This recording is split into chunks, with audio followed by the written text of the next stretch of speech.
Hello and welcome back to the Goalkeeping Podcast. I'm Paul Sherratt. I'm Martin Brennan. I'm Lewis Ward. And whilst we have Lewis here, Swindon Town goalkeeper, I wanted to talk about height. Because you are 6'5". Yes. So has it been an advantage, in your opinion, to be 6'5" in your career so far? And Martin, I want to bring you in a little bit as well over your career. Height, what do you do if you see a short player but talented, etc., etc. So start with you, Lewis.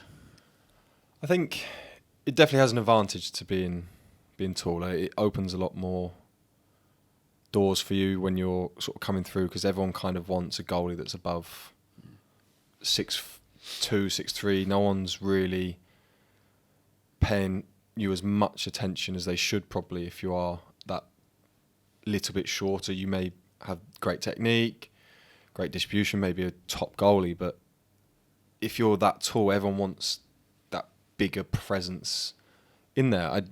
I think it's just kind of a traditional thing more than anything. I think we're kind of leaving that traditional big goalie as we're progressing with football, because it's becoming a lot more possession based, a lot more shorter, sort of tactical, more on the floor rather than balls in the box, and a lot more sort of direct style of play. But when I was younger, I think it was kind of a hindrance growing, because obviously you're uncoordinated, but if you're going to have that sort of size and presence when you get older, then people kind of stick with you a bit more. What age were you when you were sort of fully matured, fully got to your height? I think I stopped growing about 19, 20. That was when I fully stopped, but I sort of slowed my growth down 17, 18, and kind of just sort of plateaued. But nobody, you're taller than mum and dad, so nobody would have necessarily known at 12 you were going to be 6'5". I mean, there's tests that you can do.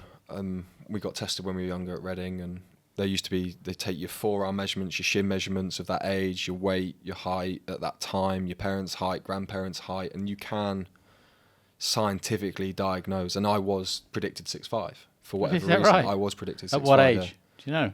I think it was 10, 11, maybe 12, but yeah, at that age I was predicted to be 6'5". Is that standard practice in clubs to do those exercises? Yeah, I know there's a thing on a hand scan I think they can do now. And I've known a couple of academy goalies that they've released that have been good enough, clearly good enough. But they're just like, look, you're just not going to make Stats say you're not going to be tall enough. Yeah. And what is tall enough? 6'1"? Do you know, I think it is. A lot of this is managers. I've sat in a stand before with a manager and to watch to go to watch a goalie, and we've watched 2 minutes of the game, and he's gone, "Yep, we'll have him." I'm like, he ain't even touched the ball. Like, explain to me what you're looking for. Big presence, isn't he? Well, we might as well go home then. He's like, "Yep, yeah, we're done." Could have seen it on a photograph. Why did we come to the game? Yeah, he signed him. Took him on loan. So I'm like, is that all we're looking for? We just want someone tall. The brutality behind it is, it's the managers. A lot of it for me is managers' insecurities of having a smaller goalie in the goal. And like I said, the game isn't so much now where the balls are being absolutely smashed into the box. The balls come to the box, of course they do. But the game has changed. It has changed a bit. But I still don't see why a 6-foot goalie that can jump, that has a reach of his full length of arm, why it's not acceptable for him still to play in a team, in a men's team. Yeah, why has someone decided to draw the line? You know, does it help that it being 6 foot? Of course it does. The tallest I've got work with is 6'9", the Irish boy, Jason Mooney. He's huge. You know, he's massive. But there was massive disadvantages to his game. I was going to say. Huge. You know? When it gets to the other end of the scale, too tall, it's not going to be good either. This was at Wycombe. We sent him on loan to Oxford City. He would come out for crosses. He wouldn't jump. Yeah. If there was a player that was like 5 foot something, he would just walk out and literally catch the ball. He wouldn't jump. Didn't need to jump. But then when that player came through 1v1 and his feet are going quick, he struggled with the stuff low in and around his body. So there's an advantage, disadvantage, but I don't think there's a perfect height. I know we did RoboCop, wasn't it? Or RoboKeeper. Yeah. RoboCop? RoboKeeper. And we 6'1" we settled on, I think. No. 6'3" and 6'3.5". Was it? Yeah. 6'3.5". 23 gloves. Yeah. Yeah, so I don't think there is a perfect height. I don't. There's pros and cons, but we're still in this old mindset of they have to be humongous, and I still think that's, like you said, that's from the crosses. And Do you, as a taller, on the taller end of the range, do you have to work harder on the low balls, the low shot? Is that something that you consciously have to work on, or doesn't even really think about it? I think being taller, I utilise my feet a lot more, and I think it probably would be utilised a lot more if I played futsal growing up, but obviously it wasn't in the country at that stage, and it's only come across sort of now that you see keepers like De Gea talking about his upbringing in futsal and European goalies. They do a lot of futsal when they're younger, Okay. and they make a lot of saves with their feet, which De Gea doesn't. I think I utilise that a little bit more because I am taller. I can't get my hands down in and around my ankles as quick as I can, so it's a lot quicker for me just to block with a leg than try and get my hands down there. Obviously, there's a time and place to use it, and I wouldn't say if I have time to dive, I'm just going to slide tackle the ball. But I'm obviously going to utilise my hands. But if it's coming through bodies, it's low, it's quick, it's 8 yards out, you don't have a lot of reaction time, a leg is a lot quicker for me than getting a hand down. I think there's different pros and cons. I've seen a lot of goalies that are smaller than me. They're so much quicker and so much springier. So they develop and reach the corners better because of their footwork so quick. Yeah. And they're a little bit more explosive because their muscles are shorter and they're used to just reacting. So I've had to work a lot on being more powerful, more explosive, because I'm bigger, and when I'm younger I used to rely on my size to get to the corners. And arm reach only gets you so far. So I've had to work a lot on leg power, and sort of I do a lot of skipping now just to keep my feet really quick so I can get that extra step in so I can reach that. And now I'm reaching things that I wouldn't have done 2-3 years ago because my feet are sharper and I've got that extra power in my legs to get there. So there are pros and cons to being tall and being a bit shorter, but it's how you overcome those and develop they're not weaknesses, but areas where you can improve on. You can build them up. And who's identified those areas? Is that you as you've evolved, or is it coaches? Or who's said, actually, do you know what? Your footwork's a bit slow. You need to work on that. If you do work on that, or is it?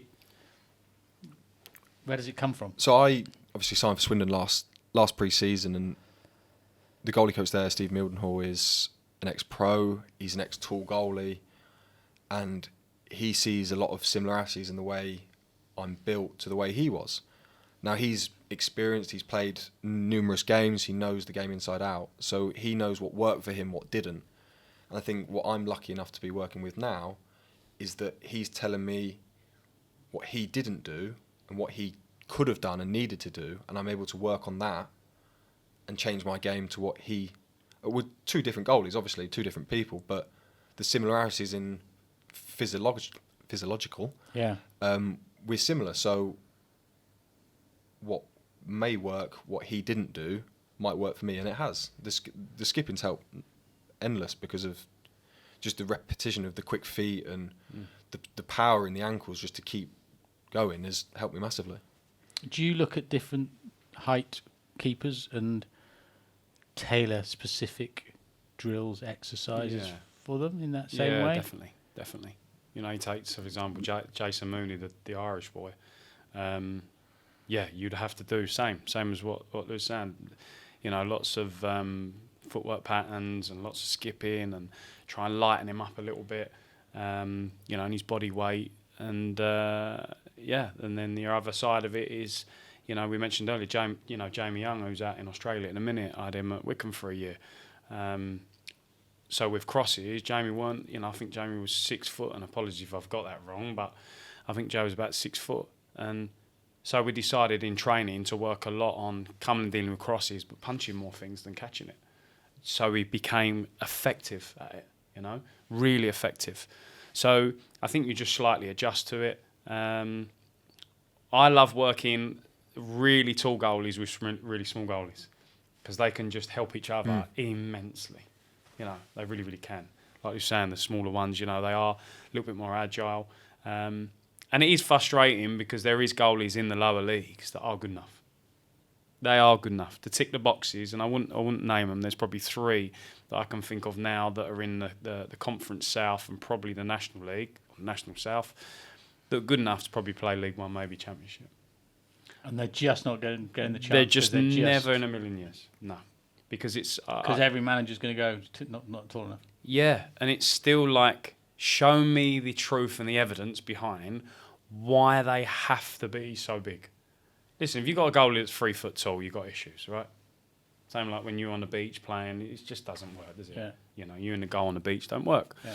And it's the same as a 3 foot goalie. I think I'm quite good on the goal on the beach. But Well, you've got no evidence of it, so we can't judge. That's in another podcast way. anyway. You'll have to is. check that one out. But yeah, it's you're throwing me off now. All I'm thinking about is you on the beach again. Yeah. No reason why they couldn't play. I don't think there's any. No, the easy out for the manager is if there's balls coming into the box and he's not coming for it. It's such an easy out for the manager to go, it's just not quite big enough. You know, how big was Shay Given? Do you know his actual measurements? Because I still think he was one of the best goalies in the Premier League. He was sub 6 foot, wasn't he? He was probably 5. But he weren't 6'8", was he? No, and he weren't 6'5". no. No. 6, 5, 11, 5, maybe 5. Really, 5. Don't know. I always see Shay Given as one of the smaller goalies in the Premier League. Joe, can you Google Shay Given? I think. And we'll find out. And they always used to. I got told this. They always used to sign at Newcastle 2 big, strong centre halves. And it's like, look, anything that comes into the box, they'll deal with it. Everything else, he's going to be outstanding at coming and sweeping stuff up. 6 foot. There 6 you go. foot. So I don't talk utter rubbish. Yeah, let's go back on that. Yeah. So 6 foot. So 6 foot. So what we said earlier, actually, for a lot of clubs, Yeah. 6'1" is the cut off. So they'd go, sorry, Shay, you're an inch too short. You're not in the team. And what a career he had. One of the best Premier League goalies that's lived. Yeah. Yeah. I still believe that. You know. And do you see him coming out for crosses? You still see him coming out for crosses. You know, you're watching the old games, you still see it, but there's an obsession. Yeah, it's an obsession, and sometimes I don't see what the major, like Lewis says, it's a presence. It's looking round and going, oh my God, look at the size of our goalie, he's massive. Yeah, I mean, I see that. Does it mean everything? It's funny because in junior football, it's a huge thing. That comment, oh, have you seen their keeper? Yeah. Because especially when you get sort of 13, 14, 15, you're different levels of puberty and maturity and whatever. Yeah. Oh, he's absolutely... and the goals are smaller. Yeah. You get these tall kids at 13 and they're... Yeah. So I kind of... have you played with keepers, maybe at a junior age, that have actually left the game because they were released by Reading, for example, because they simply weren't tall enough, and you thought, but technically at 13, they were a better keeper than you? Yeah, definitely. I think coming through, you're never going to have the same goalies all the way through, and different age groups have different goalies, and I think there was a few coming through Reading that maybe could have made it, but the decisions were made, and who knows? Like, that's just how it was. And I think, as I said, I think it's changing more now. I think people are giving more opportunities, and I think there are goalies in the Premier League now that are changing kind of that sort of, not stigma, but kind of traditional big goalie. Look at David Ray. I don't know how tall he is, but he's not the tallest of goalies. No. And even Pickford's not the biggest. So there are goalies out there that are playing at the top division in this country that aren't 6'5", 6'6". So, but I think it all depends on your type of team, the team that's built around the goalie, and is the goalie working on the areas that may cause him a problem, and is he improving them? But I guess the flip side of that is if they're not even coming through the system because they're discarded at an early age, how do these 6-footers ever make it to the higher levels of the game? Maybe in other countries, maybe they don't have the same mindset that we have, whether it's Germany or Spain or whatever. Yeah, maybe in short, but it's type of football though, isn't it? Yeah, European football is completely. completely different to English football. Because It's worlds apart. Casillas was able to, he didn't have to come deal with crosses. You look at De Gea when he first came across. Premier League, more balls in the box. Didn't know how to cope. Took him a season to cope with it. So what are you saying? If I'm under 6 foot, I should go and try and ply my trade, try and get into an academy in Spain, come through the Spanish system? Yeah. Because the British system, English system is going to kick me out? But the truth is, someone either likes you or they don't like you. And whether you're 6'8" or 2'3", they either like you or they don't like you. And that's how I see football. You know, you either fit or you're not going to fit. You can be Jason Mooney, who's fantastic size, like ridiculous, but there was people that just thought, nah, not for me, nowhere near. It's way too big. Look at the size of him. You moaned last week that your goalie weren't tall enough.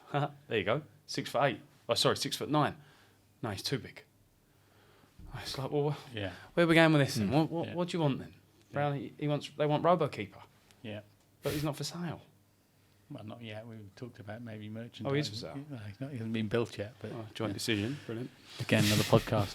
Yeah. Okay, no, that's fascinating. Thank you for your insights. So, for your takeaway, because you know you like to do the takeaway. I do. You can't control the height you are. You can't control it. So, I think, like Lewis said earlier with the different height, if you are a slightly smaller goalie, then be outstanding at what you can do. Shay Given's shot stopping and dropping back onto his line and making reaction saves was phenomenal at it. He's probably the best at his time. So he's going, right, my strengths ain't going to be coming dealing with loads of those crosses. I'm going to be the best in the league at dropping back on my line and making saves. I think you just got to adjust to what you've been offered, what you've been handed.